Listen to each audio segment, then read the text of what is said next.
नशितानरजीम बिस्मिल्लाहिर्रहमानिर्रहीम। अस्सलाम वालेकुम नाज़रीन कराम, आप अल्हम्दुलिल्लाह अल्लाह पाक के करम से खैरियत से होंगे, मैं भी खैरियत से हूँ। नाज़रीन कराम, आज मैं अपने एक माजूर भाई से मिलता हूँ। उनकी कहानी उस भाई से खुद पूछते हैं कि उनके घर के हालात किस तरह चल रहे हैं। अस्सलाम वालेकुम। वालेकुम सलाम। क्या हाल है?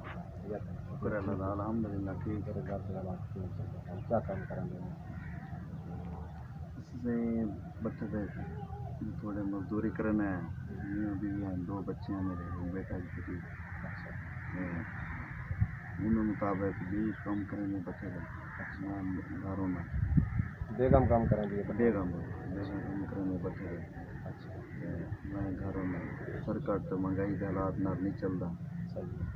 बस बच्चे बीमार ही हो गए, आप ही बीमार हो गए, उनके मुताबिक नहीं निज़ाम चलता। बस सब कोई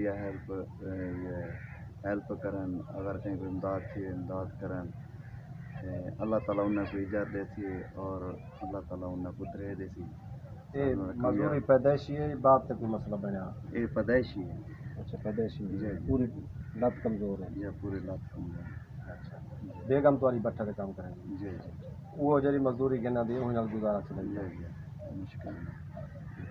अल्लाह ताला। नाज़रीन कराम, मेरे मोहतरम बहन भाइयों, आपने इस भाई से उसकी कहानी सुनी है। बैठ जाइए आप।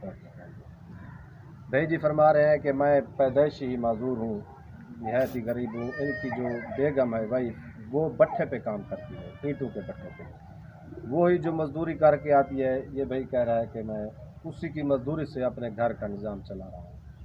तो मेरे मोहतरम बहन भाइयों, आपके सामने आज की महंगाई, छोटे छोटे बच्चे भी हैं, एक औरत उसकी मजदूरी से घर कैसे चलता होगा, ये आप सब जानते हैं। तो मेरी आप तमाम बहन भाइयों से रिक्वेस्ट है, जो भी बहन भाई इस भाई की वीडियो देख रहे हैं, भाई जी फरमा रहे हैं राशन की सूरत में, माली इमदाद की सूरत में, किसी सूरत में भी इस भाई की रिक्वेस्ट है कि मेरी इमदाद की जाए। अल्लाह ताला आपको सलामत रखे। अल्लाह हाफ़िज़।